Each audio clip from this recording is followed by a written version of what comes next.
You ever walk into a room and just know everyone's about to witness something wild, like all the air changes at once, and suddenly the cleaning lady is about to cure a billionaire in front of 24 experts who can't even name the disease?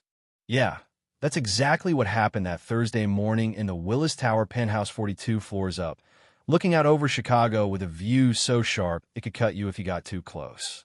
Harrison Caldwell, the kind of man whose handshake closed million-dollar deals, was dying by inches, and nobody, not the Mayo Clinic, not Stanford, not even the miracle workers in Munich had the faintest clue why. But it was Kate, standing in her scrubs, sweat still drying on her brow, who spoke up, "I can cure him in 2 minutes." Some people laughed. A few tried to get security on the line. But I'll tell you what, nobody was laughing in 5 minutes. Let me back up a sec. This all started with a man who could buy and sell half the city, Caldwell. Silver hair, always perfect, a stare so blue it froze you solid, every inch the king in his castle. On this particular December morning, though, the only thing he could command was the tremor in his hand and the anxiety twisting his gut. He'd seen specialists, 19 of them, if you're counting, each with walls full of degrees, and not one had managed more than a fancy shrug. He'd started every day a little weaker, a little grayer, and you could see in his eyes that he knew the truth before the doctor said a word. Sometimes, you know you're dying long before anyone puts it in a chart.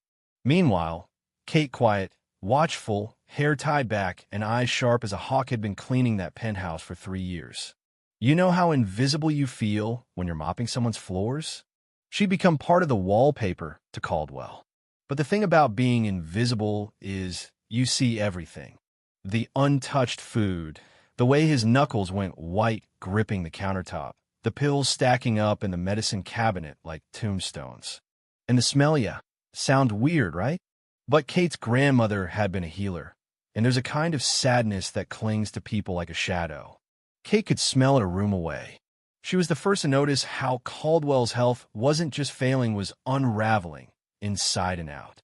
And all those doctors, they kept running tests, drawing blood, whispering about immune systems, while missing what was screaming under their noses.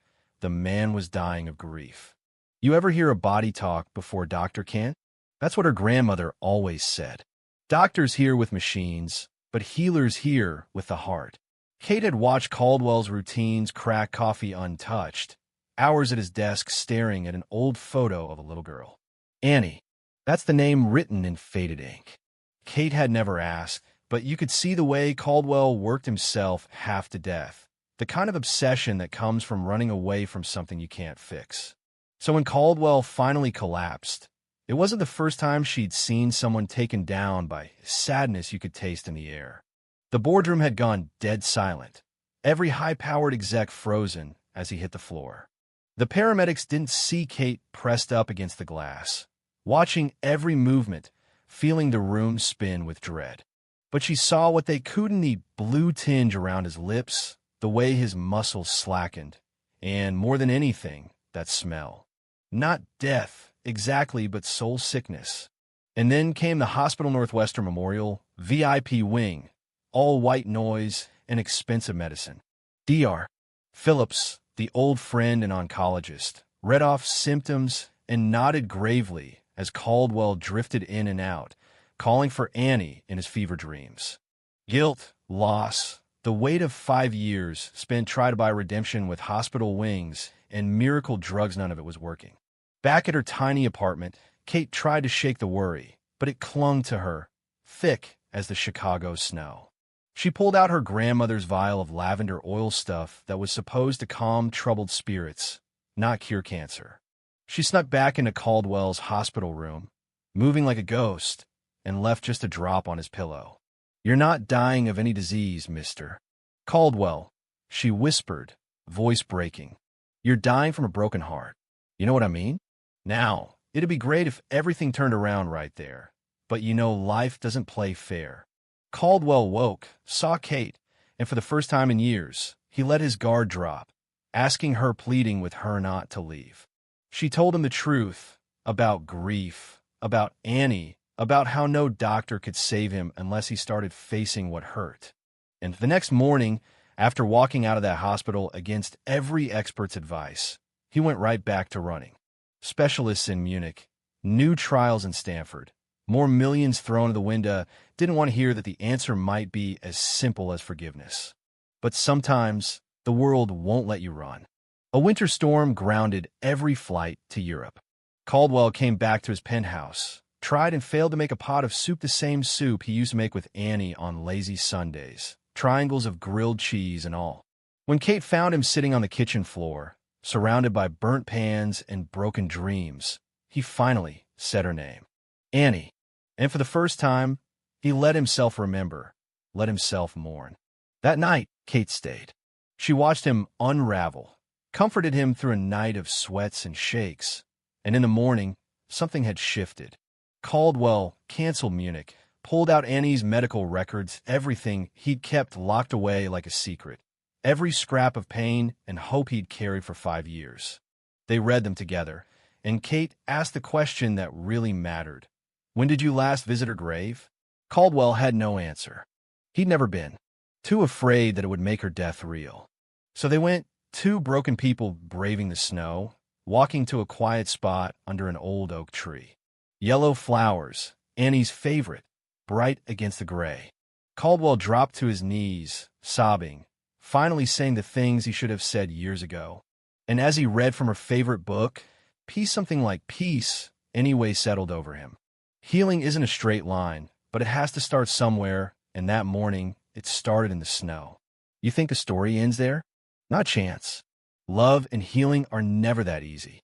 Caldwell hired a private investigator, dug into Kate's past, and found out about the mistakes she'd made cross boundaries, lost jobs, blurred lines helping other families. He confronted her, accusing her of exploitation, of using him like a mark. The trust they'd built shattered, and Kate, with dignity, walked out, telling him he'd get sick again not from magic, but from choosing fear over love. And wouldn't you know it, Caldwell's symptoms came roaring back. Back to the hospital, body crashing harder than before. No medicine could touch the pain of losing someone he'd finally let in. Dr. Phillips saw it for what it was, called Kate, begged her to explain what she'd done. She told the truth. I helped him stop running from his grief. I helped him remember that love doesn't have to destroy you. But she was done chasing anyone who wouldn't trust her. Christmas Eve, Caldwell, against medical orders, checked himself out of the hospital, bundled up, and went to Annie's grave. He talked to his daughter about Kate, about his mistakes, about what real love looked like. The next morning, he showed up at Kate's door, hospital bracelet still on, bouquet of yellow daffodils in hand, background check torn to pieces. He begged her to stay, to trust him, to choose hope over fear. Told her he loved her, not for her healing, not for her wisdom, but for jumping in the water with him when he was drowning. He offered her a yellow diamond, ring Annie's favorite color. Kate said yes, but on one condition: they'd visit Annie's grave every week and keep reading to her. That's how you honor the dead. You keep loving, you keep living. 1 year later, the Caldwell Bennett Foundation opened its doors, combining his resources with her wisdom, healing kids the world over, sometimes with medicine, sometimes with something older, gentler. And every Sunday, they read to Annie beneath the oak tree.